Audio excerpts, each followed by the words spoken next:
आज की वीडियो में पढ़ने वाले हैं क्लास 7 का मैथ। चैप्टर 12 में पढ़ रहे थे। चैप्टर 12 का नाम है परिमेय संख्याएं। आज की वीडियो में हम एक्सरसाइज 12.3 स्टार्ट कर रहे हैं। आपको क्लास 7 मैथ का प्लेलिस्ट इस वीडियो के नीचे डिस्क्रिप्शन बॉक्स में मिल जाएगा, या फिर इस वीडियो के लास्ट में आपको क्लास 7 मैथ का प्लेलिस्ट स्क्रीन पर दिख जाएगा। चलिए आज का वीडियो हम शुरू करते हैं। तो हम एक्सरसाइज 12.3 पढ़ रहे थे। इसमें हमने क्वेश्चन नंबर 1, 2, 3, 4 सॉल्व कर लिया था। इस एक्सरसाइज से रिलेटेड 2 वीडियो अपलोड हो चुका है। आपको दोनों वीडियो का लिंक इसी वीडियो के नीचे मिल जाएगा, या फिर इस वीडियो के लास्ट में एंड स्क्रीन पर आप उस वीडियो को देख सकते हैं। ठीक है, उसमें मैंने बहुत डिटेल में इन सभी क्वेश्चंस को बताया है। Question number 1, 2, 3, 4। ठीक, ये दोनों वीडियो आपको इस वीडियो के लास्ट में दिख जाएगा। आप लोग चेक कर लीजिएगा, या फिर प्लेलिस्ट में सारे वीडियोस होते हैं तो वहाँ पर भी आप देख सकते हैं। आज हम क्वेश्चन नंबर 5 सॉल्व करने वाले हैं। क्वेश्चन नंबर 5 वैसे तो बहुत आसान है, लेकिन जब तक आप इसको अच्छे से समझ नहीं लेते तब तक आपको ये आसान नहीं लगने वाला है। तो इसलिए आज के वीडियो में हम सिर्फ और सिर्फ क्वेश्चन नंबर 5 को सॉल्व करेंगे। इसको हम बहुत अच्छे से समझेंगे।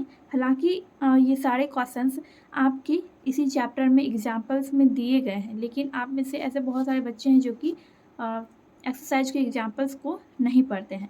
तो हम एग्जाम्पल्स को समझेंगे, एंड एग्जाम्पल को समझने के बाद हम इस क्वेश्चन को भी आसानी से सॉल्व कर पाएंगे, क्योंकि आपको उसमें रूल्स भी बताए गए हैं। देखते हैं इस क्वेश्चन को। क्वेश्चन नंबर 5 में कह रहा है कि निम्नलिखित को परिमेय संख्या के रूप में विस्तार से लिखिए। देखिए, ये अभी क्या है, ये अभी दशमलव में है, दशमलव रूप में है। इसको हमें लिखना कैसे, परिमेय संख्या के रूप में, यानी कि इस रूप में हमें लिखना है। ठीक है, इस रूप में हमें इसको लिखना है। तो इसी को परिमेय संख्या कहा जाता है। मतलब ऐसी संख्या जो कि अंश और हर के रूप में लिखा गया हो, उसको कहते हैं परिमेय संख्या। तो वैसे ही इस संख्या को भी हमें परिमेय संख्या के रूप में लिखना है। चलिए हम पहले क्वेश्चन नंबर 1 देखते हैं। मैंने आपको क्वेश्चन नंबर 1 बताया था, तो मैंने आपको उससे पहले शांत और अशांत दशमलव के बारे में भी बताया था, जो कि आपके इसी बुक में इसके एग्जाम्पल्स में दिए गए हैं, इसी एक्सरसाइज के एग्जाम्पल में दिए गए हैं। तो वैसे ही अभी जो क्वेश्चन हम सॉल्व करने वाले हैं उसका एग्जाम्पल यहाँ पर दिया गया है। जैसे देखिए, यहाँ पर है 0.4। ये जो लाइन आपको दिख रहा है छोटा सा, इसको हिंदी में कहते हैं आवर्त। क्या कहते हैं, आवर्त कहते हैं। और इंग्लिश में क्या कहते हैं, इंग्लिश में कहते हैं रैकरिंग। ठीक है, इसको हिंदी में आवर्त कहते हैं, इंग्लिश में रैकरिंग कहते हैं। तो ये क्यों दिया जाता है, ये इसलिए दिया जाता है कि जैसे कि यानी इसके आगे जो संख्या आएगा वो सिर्फ 4 4 ही आएगा। ठीक है, यानी कि इसका ये क्या कहते हैं, सिंबल है कि ये आगे जो संख्या आएगा वो सिर्फ 4 ही आएगा, यानी कि यही संख्या बार बार रिपीट होते जाएगा, इसलिए ये रैकरिंग दिया जाता है।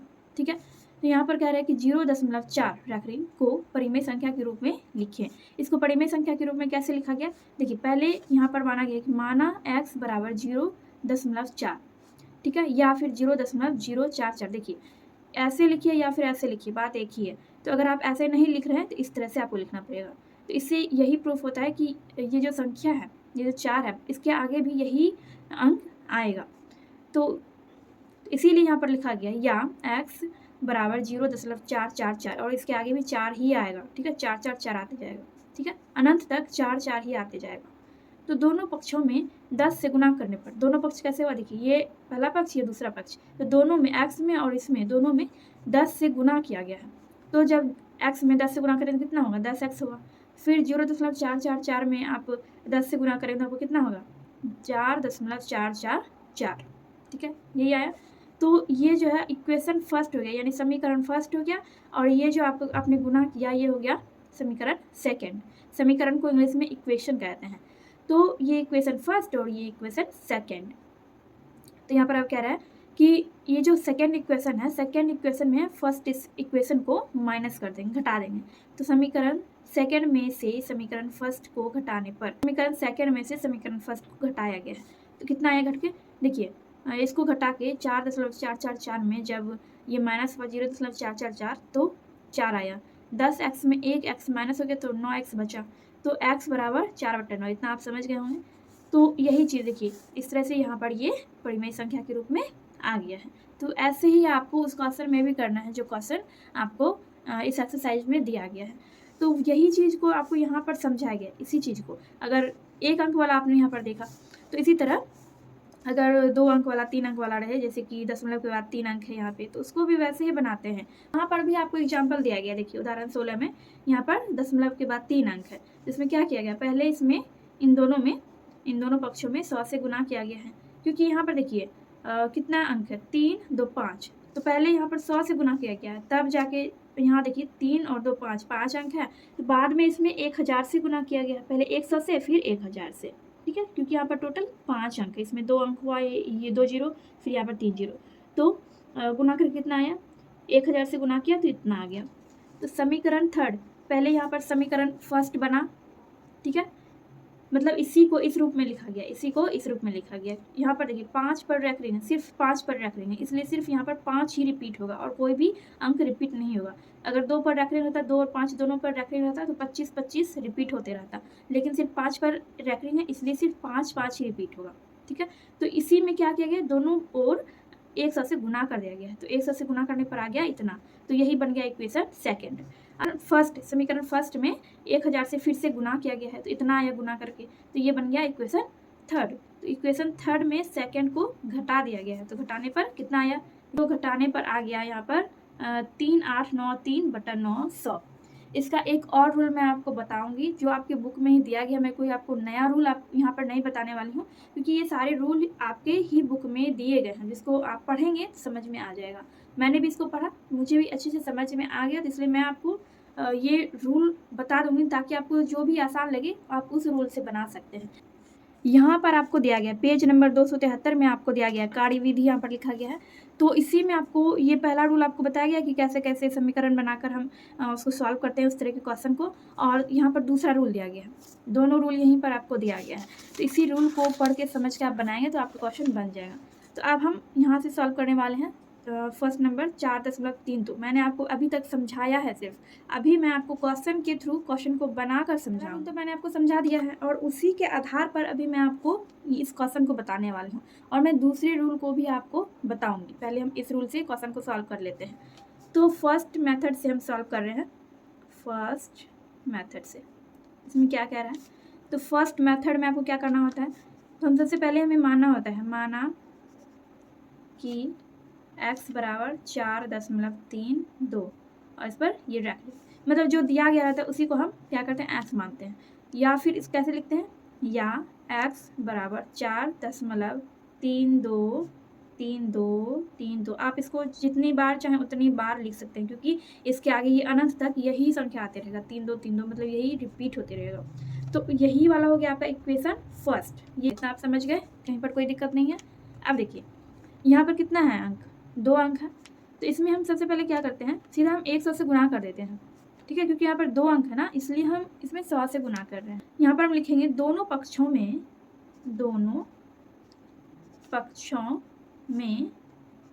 100 से गुना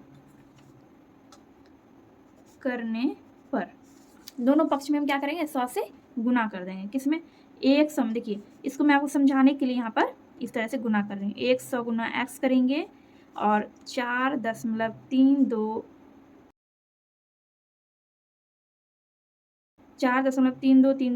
गुना 100, मतलब दोनों में 100 से गुना कर रहे हैं।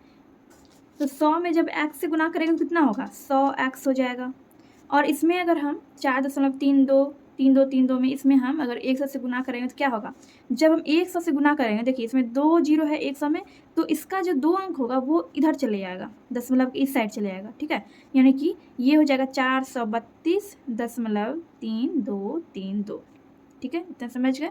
जैसे कि देखिए यहाँ पर हम 4.3232, इसमें अगर हम गुना 1000 का करते हैं तो इसमें क्या आएगा, इसका आंसर क्या आएगा, इसका आप आंसर आसानी से मुँह ज़बानी भी निकाल सकते हैं, इसमें आपको गुना करने का जरूरत नहीं है। देखिए अगर 1000 में 3 जीरो है, 3 जीरो है यहाँ पे, तो इसका जो दशमलव के बाद 3 अंक जो है वो दशमलव के इधर चले आएगा, ठीक है, यानी कि इसका 3 अंक जो है दशमलव के बाद वाला 3 अंक 4 के पास चला आएगा, तो इसका हो जाएगा 4 3 2 3 दशमलव, यहाँ तक हो गया 2 3 2, ये हो जाएगा इसका आंसर।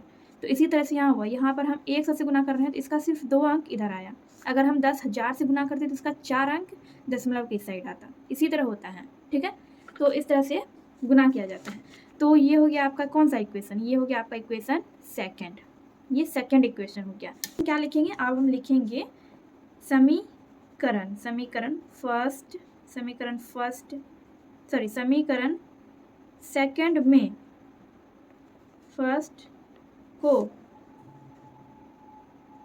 घटाने पर, समीकरण सेकंड में फर्स्ट को घटाने पर, समीकरण सेकंड कौन सा है, ये वाला है।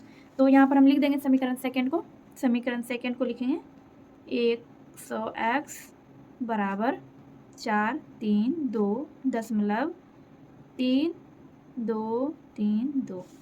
फिर इसमें माइनस करना है किसको, समीकरण फर्स्ट को माइनस करना है। समीकरण फर्स्ट कितना है, x बराबर 4.32232।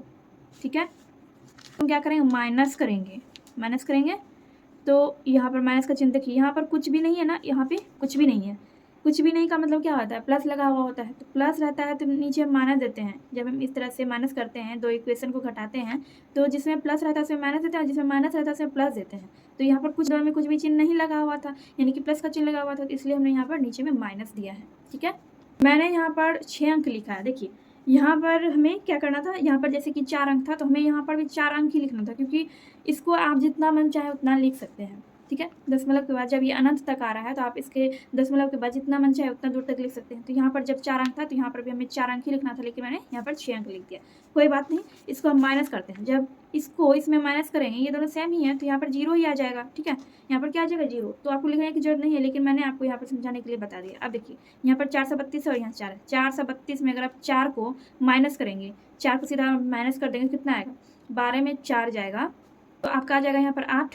ठीक है, और इसमें क्या बच गया, इसमें 2 बच गया, और ये बच गया आपका 428। तो यहाँ पर आपका आ गया 428, और दशमलव में आप चाहें तो यहाँ पर 0 दे सकते हैं। 0 वैसे मैंने आपको सिर्फ बताने के लिए यहाँ पर लिखा है। तो और देखिए 100x में से एक x माइनस हो जाएगा तो 99x बचेगा। तो यहाँ पर आपका क्या बच गया, आपका बच गया 99x बराबर 428। तो x बराबर 428/99, यही हो गया आपका आंसर, ये हो गया आपका आंसर। तो इसी चीज़ को हमें क्या करना था, बनाना था। देखिए यहाँ पर मैंने आपको फर्स्ट रूल बता दिया है, और सब क्वेश्चन को question number second third fourth को इसी रूल से हम देख लेते हैं। देन हम सेकंड रूल देखेंगे जो कि बहुत ही आसान है। ठीक है, अब देखिए सेकंड नंबर में यहाँ पर 5.3456 पे रेफरिंग है। ठीक है, 5 6 इसको पहले हम लिख लेते हैं। इसका मतलब क्या होता है, इसका मतलब होता है 5.34565656, इसको हम अनंत तक लिख सकते हैं, क्योंकि रेफरिंग का मतलब ये होता है कि ये रिपीट होते जाएगा। तो इसमें हम क्या करना होता है, पहले माना कि x बराबर 5.3456, इस पर रेफरिंग, और या में कैसे लिखते हैं, या में इसी को लिख देंगे। ठीक है, यहाँ पर जो हमने लिखा है, तो या 5.34565656 इस तरह से लिख दिया हमने। तो ये वाला जो है आपका, ये हो गया आपका इक्वेशन फर्स्ट, ये इक्वेशन फर्स्ट हो गया। इक्वेशन सेकंड में हम क्या करेंगे, पहले हम दोनों पक्षों में गुना करेंगे। कितने से गुना करेंगे, दोनों पक्षों में हम, तो दोनों पक्षों में पहले 100 से गुना करेंगे। ठीक है, दोनों पक्षों में हम 100 से गुना करेंगे। दोनों पक्षों में 100 से गुना करने पर, 100 से गुना करेंगे, यानी कि x में भी 100 से गुना करेंगे और इसमें भी हम 100 से गुना करेंगे।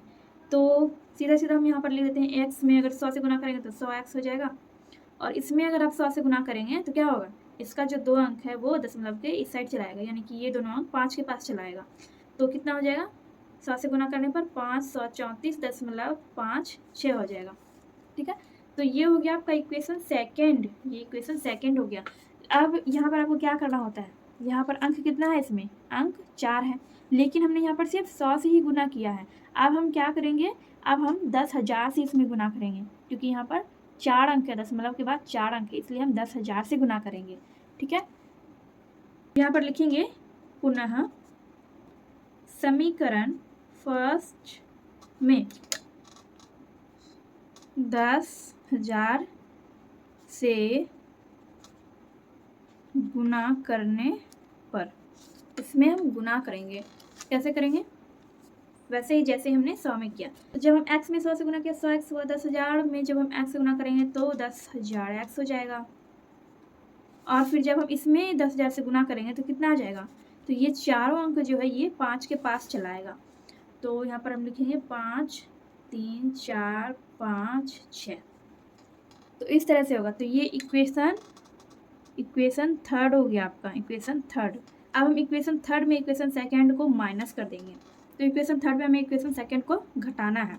देखिए यहाँ पर आप देख रहे हैं कि यहाँ पे मैंने दशमलव के बाद कुछ भी नहीं दिया है, तो यहाँ पर आप दशमलव के बाद 5 6 दे सकते हैं, क्योंकि देखिए हमने 10,000 को किससे गुना किया है, इसमें हमने गुना किया है, x से गुना किया और इससे गुना किया। तो इसका रैकरिंग का मतलब क्या होता है, रैकरिंग घटाने का, इसके बाद जो है 5 6 अनंत तक रिपीट हो सकता है। तो इसीलिए हम इसके बाद 5 6 दे सकते हैं। ठीक है, समझ में आया। और यहाँ पर आपको देना था x इक्वल टू, या x इक्वल टू 5.3456 तो इतना आपको समझ में आ गया कि ये कैसे आया। 10,000 को हमने x से गुना किया तो इतना आया 10,000x, फिर 10,000 को ही हमने इससे भी गुना किया है, इससे या फिर इससे कह सकते हैं। ठीक है, तो गुना किया, अगर आप इससे गुना करेंगे, देखिए 4 अंक, 10,000 में कितना जीरो है, 4 है, तो इसका 4 अंक जो है वो 5 के पास आ जाएगा, तो बचेगा क्या, ये बच गया। तो वही चीज़ को हमने यहाँ पर लिख दिया। अब आपको समझ में आ गया होगा, आई होप सो। एंड अब हम इक्वेशन थर्ड में इक्वेशन सेकंड को माइनस करेंगे। इक्वेशन थर्ड हम लिखेंगे पहले, इक्वेशन थर्ड कितना है, पहले हम यहाँ पर लिख देते हैं, समीकरण थर्ड में सेकंड को घटाने पर, तो इसको हम यहाँ पर घटाते हैं। ठीक है, समीकरण थर्ड को हम लिख लेते हैं। समीकरण थर्ड है आपका कितना, 10,000 है, 10,000x बराबर 5 3 4 5 6.5656। ठीक है, और समीकरण सेकंड है आपका 100x और इधर है आपका 534.56। ठीक है, 5 6 आप यहाँ पर और दे सकते हैं, क्योंकि मैंने आपको रैकरिंग रहता है, इसका मतलब कि बार बार वो रिपीट होते रहते हैं। यहाँ पर 4 बार है, तो यहाँ पर 2 बार 5 6 है, तो यहाँ पर भी हमने 2 बार 5 6 दे दिया। वैसे भी ये माइनस ही होने वाला है, तो यहाँ पर भी कुछ भी नहीं है इसके सामने, यानी कि प्लस वाला चिन्ह है, और प्लस वाला चिन्ह रहता है तो हम नीचे क्या करते हैं, माइनस का चिन्ह देते हैं। तो माइनस करना है तो इसको हम क्या करेंगे, इसमें घटा देंगे। यहाँ पर तो जीरो ही होगा, तो इसको हमें लिखने की जरूरत नहीं है। तो हमको घटाना किसको, इसको 5 3 4 5 6 में हमें 534 को घटाना है। ठीक है, देखिए 5 3 4 5 6, इसमें से हमें 534 को घटाना है। 6 में 4 गया, कितना हो गया 2, 5 में 3 गया 2, 14 में 5 गया तो 9 हो गया। यहाँ पर हो गया आपका 2, और फिर ये हो गया आपका 4 4 2 9 2 2। सॉरी, मैंने यहाँ पे 4 लिख दिया, यहाँ पर 5 ही होगा, क्योंकि ये 2 बचा इसमें, तो यहाँ पर ये 2 होगा, लेकिन इससे तो हमें, लेकिन ये 5 का 5 ही रहेगा, इसलिए यहाँ पर 5 आएगा। ठीक है, यानी कि इसमें जब आप इसको घटाते हैं तो कितना आएगा आपका 529 ये आ गया आपका। और 10,000 में 100 को घटाएंगे तो आपका आ जाएगा 9,900। 10,000 में जब आप 100 को घटाएंगे तो आपका आ जाएगा 9,900। तो यही हो गया आपका आंसर। देखिए ये हो गया आपका आंसर, 9,900 बराबर 52922। तो x बराबर 529 बटा 9,900। अब ये यहाँ पर कट रहा है, ये यहाँ पर कटेगा, अगर आप 2 से कटाएंगे तो ये दोनों ही कटेगा। जब आप इसको कटाएंगे तो आपका आ जाएगा कितना 264, यहाँ 6 1 बटा 4950। आप कटा के यहाँ पर देख लीजिएगा, 2 से जब आप कटाइएगा तो आपका इतना ही आएगा, और यही हो गया आपका आंसर। ये सेकेंड नंबर का आंसर आ गया। एंड आई होप आपको, मैंने आपको अभी तक जितने भी क्वेश्चन बताए हैं, 2 क्वेश्चन मैंने आपको बताया, आपको दोनों क्वेश्चन समझ में आ गया होगा। एंड चलिए अब देखते हैं क्वेश्चन नंबर थर्ड। देखिए यहाँ पर है 8.24 थर्ड नंबर में, यहाँ पर सिर्फ 4 पर रैकरिंग है, तो इसको भी हम वैसे ही बनाएंगे। यहाँ पर लिखेंगे माना कि x बराबर 8.24 और इस पर रैकरिंग देंगे, या x बराबर 8.244444, ये रिपीट होते जाएगा इस तरह से। ठीक है, तो ये हो गया आपका इक्वेशन फर्स्ट। अब हम क्या करेंगे, दोनों पक्षों में हम पहले 10 से गुना करेंगे। गुना हम इसलिए करते ताकि हम जब इक्वेशन को माइनस करें तो उसमें घटाने में हमें आसानी हो जाए। ठीक है, तो दोनों पक्षों में 10 से गुना करने पर, 10 से गुना करने पर, इसमें हम x में 10 से गुना करेंगे 10x होगा। फिर इसमें जब हम 10 से गुना करेंगे तो इसका 10 में सिर्फ एक ही जीरो है, तो इसका सिर्फ एक अंक 8 के पास आएगा। ठीक है, तो यानी कि 82.4444, आप जितने बार चाहे उतने बार लिख सकते हैं। तो ये हो गया आपका इक्वेशन सेकंड। फिर लिखेंगे पुनः, यानी कि फिर पुनः समीकरण फर्स्ट में 100 से गुना करने पर, पुनः जब हम समीकरण फर्स्ट में फिर से 100 से गुना करेंगे तो 100 x हो जाएगा, x में गुना करेंगे 1 से x, फिर इसमें जब हम 100 से गुना करेंगे तो इसका 2 अंक 8 के पास आएगा, तो 8 2 4 दशमलव 4 4 4 4, ठीक है। तो ये हो गया आपका इक्वेशन थर्ड हो गया। फिर यहाँ लिखेंगे समीकरण थर्ड में सेकंड को घटाने पर, घटाएंगे थर्ड इक्वेशन में। तो थर्ड इक्वेशन है आपका 100x बराबर 824.4444। इसी तरह से आपका सेकंड इक्वेशन कौन सा है? सेकंड इक्वेशन है 10x बराबर 82.4444। अब देखिए यहाँ पर इसको हम आसानी से घटा सकते हैं। अगर हम फर्स्ट इक्वेशन में ही इसको घटा देते, 100 से गुना करके घटा देते तो आपको आसानी नहीं होता। इसलिए पहले हमने 10 से गुना किया, फिर हमने 100 से गुना किया। तो हम थर्ड इक्वेशन को क्या करेंगे? माइनस कर देंगे। किसमें? सेकेंड इक्वेशन, मतलब थर्ड इक्वेशन में सेकेंड इक्वेशन को माइनस कर देंगे।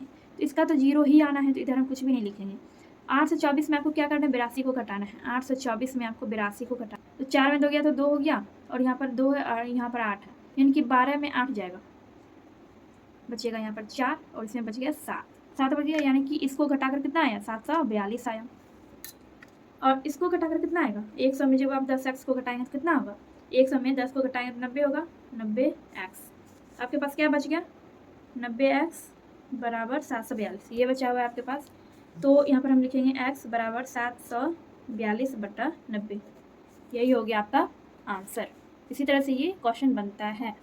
चलिए हम देख लेते हैं क्वेश्चन नंबर 5 का 4 नंबर का क्वेश्चन।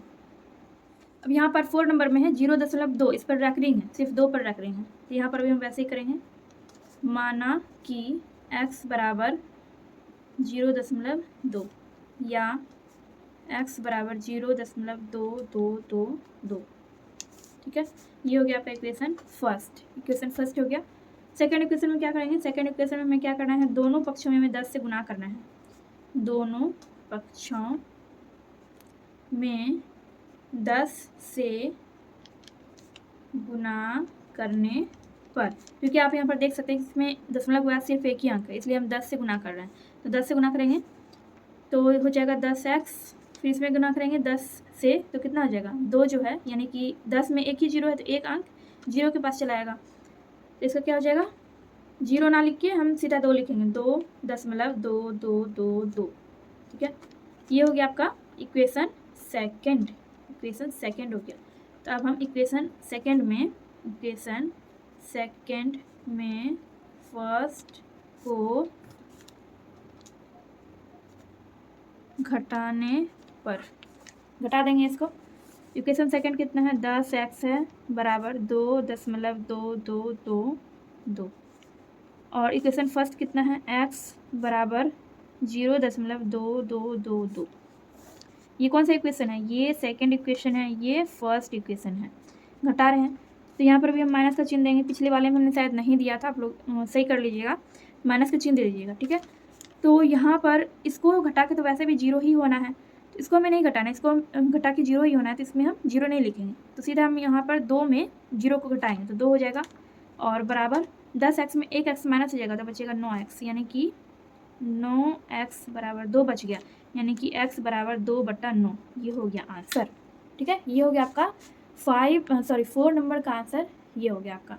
तो ये जितना भी क्वेश्चन मैंने आपको अभी तक बताया है वो फर्स्ट मेथड से बताया है। अब मैं आपको सिर्फ एक क्वेश्चन सेकंड मेथड से बता देती हूँ, ताकि आपको समझने में आसानी हो, और आप दोनों मेथड जान जाएंगे तो आपको जो भी मेथड आसान लगेगा आप उस मेथड से बना सकते हैं, ठीक है। देखिए मैंने आपको फर्स्ट मेथड समझा दिया है, पहले मैंने एग्जाम्पल के थ्रू ये आपको फर्स्ट मेथड बता दिया है। तो यहाँ पर सेकेंड मेथड दिया गया है, इसको पहले आप पढ़िए। यहाँ पर क्या कह रहा है? यहाँ कह रहा है कि उपयुक्त उदाहरणों से स्पष्ट होता है कि आवर्तांक वाले दशमलव संख्या को संक्षेप में अथवा शीघ्र परिमेय संख्या के रूप में परिणत करने के लिए दी गई आवर्तांक दशमलव संख्या को बिना आवर्तांक चिन्ह के एवं बिना दशमलव के उस संख्या को लिखते हैं, फिर उसमें से पूर्णांक और अनावर्तनांकों से बनी संख्या को घटाकर उसके बट्टा में जितना आवर्तांक है उतना 9 और दशमलव के दाहिने तरफ जितना अनावर्तांक है उतना शून्य लिखते हैं। आप में से बहुत सारे बच्चों को ये समझ में नहीं आया हो, चलिए इसका मतलब मैं आपको समझा। देखिए अब इसको हम सेकेंड मेथड से बनाएंगे। ये है आपका फर्स्ट नंबर, ये है सेकेंड नंबर।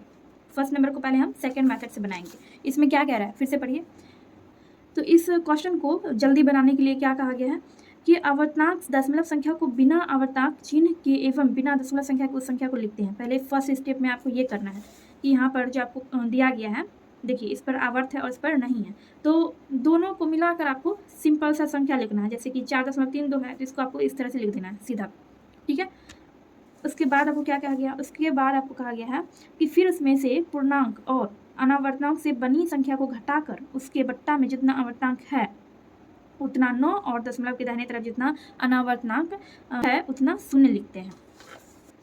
अब देखिए यहाँ पर आवर्त किस पर है, आवर्त इन दोनों पर 3 2 पे, लेकिन इस पर आवर्त नहीं है, तो जिस पर आवर्त नहीं है उसको हम घटाएंगे इसमें, ठीक है। जिस पर आवर्त नहीं यानी कि जिस पर रैकरिंग नहीं दिया गया है उसको हम घटाएंगे।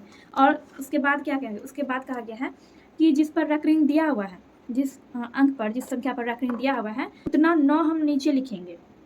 इसके बाद यहाँ पर कह रहा है कि उसके बट्टा में जितना आवर्तांक है उसका उतना 9 और दशमलव की दाहिनी तरफ जितना अनावर्तांक है उतना शून्य लिखते हैं, ठीक है। इसके बट्टा में जो हम लिखेंगे जितना रैकरिंग है दशमलव के दाहिने तरफ, यहाँ पर क्या बोल रहा है उसमें रूल में कि दशमलव के दाहिने तरफ जितना आवर्तांक है यानी कि जितनी संख्या पर रैकरिंग दिया गया है उतना 9 लिखेंगे, ठीक है। और दशमलव की दाहिनी तरफ ही ऐसा संख्या अगर हो जिस पर रैकरिंग नहीं दिया गया है तो उतना 0, लेकिन दशमलव की दाहिनी तरफ यहाँ पर कोई और संख्या नहीं है जिस पर रैकरिंग नहीं दिया गया है, ठीक है।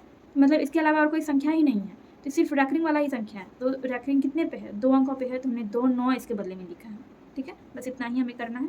432 में हमें 4 को माइनस कर देना है, तो कितना हो जाएगा, 428 हो जाएगा और नीचे हो जाएगा 99। तो यही हो गया आपका आंसर। इसी तरह से आपको बनाना है, ठीक है। अगर समझ में नहीं आया है तो इस क्वेश्चन को हम लोग बनाते हैं तो आपको समझ में आ जाएगा, और उससे भी समझ में नहीं आया तो मैं आपको फिर से एक बार रिपीट करके बता दूँगी। देखिए यहाँ पर है 5.345 में सिर्फ आपको 5 6 पर रैकरिंग दिया गया है, सिर्फ 5 और 6 पर रैकरिंग है। इसमें क्या करना है, तो सबको सिंपल पहले हमें लिख लेना है, सबको 5 3 4 5 6 इस तरह से मैंने लिख लिया। अब माइनस करना है, माइनस किसको करना है, जिस पर रैकरिंग नहीं दिया गया है उसको हम माइनस करेंगे। देखिए किस पर रैकरिंग नहीं है, 5 3 4 इन तीनों पर रैकरिंग नहीं है, इन अंकों पर रैकरिंग नहीं है, तो यहाँ पर हम इसको इसमें माइनस कर देंगे। बट्टा में क्या लिखेंगे, जितना दशमलव के दाहिने तरफ जितना रैकरिंग वाला संख्या है उतना 9 हम लिखेंगे। तो 2 है रैकरिंग वाला, तो 2 हमने 9 लिखा। फिर बिना रैकरिंग वाला कितना है, 2 है, तो बिना रैकरिंग वाला 2 है तो इसके बदले में हम 2 0 लिखेंगे। अगर 3 संख्या रहता है बिना रैकरिंग वाला तो हम 3 0 लिखते हैं, ठीक है। मतलब कि दशमलव के दाहिने तरफ जितना रैकरिंग वाला संख्या रहेगा उतना हम 9 लिखेंगे और जितना बिना रैकरिंग वाला रहेगा उसको हम उतना हम 0 लिखेंगे, ठीक है। फिर से हमें इसको माइनस कर देना है, तो उतना ही आएगा 529 22 बटा 9900। ये हो गया आपका आंसर। आई होप आपको अच्छी तरह से समझ में आ गया होगा। यही चीज़ आपके यहाँ पर सेकंड वाले रूल में कह रहा था। देखिए फिर से हम इस रूल को मिलाते हैं कि हमने सही बनाया है कि नहीं बनाया है। देखिए उपयुक्त धारणा से स्पष्ट होता है कि आवर्तांक वाली दशमलव संख्या को संक्षेप में अथवा शीघ्र परिमेय संख्या में परिणत मतलब होता है कि बदलने के लिए परिणत करने के लिए दी गई आवर्तांक दशमलव संख्या को बिना आवर्तांक चिन्ह एवं बिना दशमलव की संख्या को लिखते हैं, ठीक है। तो हमने भी यहाँ पर वही किया है, बिना इस पर आवर्त दिए और बिना दशमलव दिए इसको पूरा लिख दिया है। उसके बाद फिर उसमें से पूर्णांक और अनावर्तांकों से बनी संख्या को घटाकर उसमें उसके बट्टा में जितना आवर्तांक है उतना 9 और दशमलव के दाहिने तरफ जितना आवर्तांक है उतना शून्य लिखते हैं, ठीक है। इसमें से हमने क्या किया है, पूर्णांक और अनावर्तांकों से बनी संख्या को घटाया है, यानी ये जो संख्या यहाँ पर दिया गया है बिना रैकरिंग वाला उसको हमने इसमें घटा दिया है। उसके बट्टा में क्या कह रहा है लिखना है, जितना आवर्तांक है मतलब जिस पर आवर्त दिया गया है उतना 9 हमें लिखना है, ठीक है। और दशमलव के दाहिने तरफ जितना अनावर्तांक है यानी कि दशमलव के दाहिने तरफ जितना भी बिना रैकरिंग वाला संख्या होगा उतना 0 हमें लिखना है। तो इसमें दशमलव के दाहिने तरफ बिना रैकरिंग वाला संख्या नहीं था तो इसलिए हमने इसमें 0 नहीं लिखा, और इसमें यहाँ पर दशमलव के दाहिने तरफ बिना रैकरिंग वाला 2 संख्या है तो हमने यहाँ पर 2 0 लिखा है। तो इसी तरह से आपको क्वेश्चन सॉल्व करना था। तो मैंने आपको दोनों मेथड से बता दिया है। मैंने आपको ये क्वेश्चन इस मेथड से, सेकंड मेथड से मैंने आपको सिर्फ 2 ही क्वेश्चन बताया है। एक क्वेश्चन मैं आपको और बता देती हूँ, क्वेश्चन नंबर 3 देखिए इसमें भी आपको वही करना है, पहले 824 लिख लेना है आपको, और इसमें जितने पे रैकरिंग नहीं है, देखिए इस पे रैकरिंग नहीं है 8 और 2 पे, तो इसमें हम 8 और 2 को माइनस कर देंगे। नीचे में क्या लिखेंगे, नीचे में जितना रैकरिंग है, रैकरिंग किस पे है, सिर्फ इस पे है, एक संख्या पे, तो यहाँ पर सिर्फ एक ना लिखेंगे। और रैकरिंग किस पे नहीं है, दशमलव के दाहिने तरफ आपको देखना है कि रैकरिंग कितने अंकों पे नहीं है, तो सिर्फ एक ही अंक ऐसा है जिस पे रैकरिंग नहीं है, तो यहाँ पर हम एक 0 लिख देंगे। ठीक है, अब 8 से 24 में हम 82 को माइनस कर देंगे, तो आपका आ जाएगा 742/90। तो जब आप इसको सॉल्व करेंगे तो आपका आ जाएगा 371/45। ठीक है, यहाँ पर हमने शायद क्वेश्चन नंबर 3 में सॉल्व नहीं किया है, यहाँ पर मैंने आपको कटा के नहीं बताया था। जब आप इसको कटाएंगे तो आपको कितना आ जाएगा, 371/45 आ जाएगा। ये होगा आपका आंसर क्वेश्चन नंबर 3 का। तो यहाँ पर मैंने आपको फर्स्ट मेथड और सेकंड मेथड से भी बता दिया है। और एक क्वेश्चन आपका रह गया, क्वेश्चन क्या है 0.2, इस पर रैकरिंग है, इसको आप लोग खुद से बना के आंसर कमेंट कीजिएगा कि इसका आंसर कितना आया है और आपने कैसे बनाया, कितने बच्चों ने बनाया। तो आज के वीडियो में बस इतना ही, एंड नेक्स्ट वीडियो में हम क्वेश्चन नंबर 6 और 7 देखेंगे।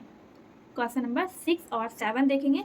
तो ये वीडियो अगर आपको थोड़ी सी भी हेल्पफुल लगी हो तो वीडियो को लाइक कीजिए, कमेंट कीजिए, एंड अपने दोस्तों के साथ वीडियो को शेयर कीजिए।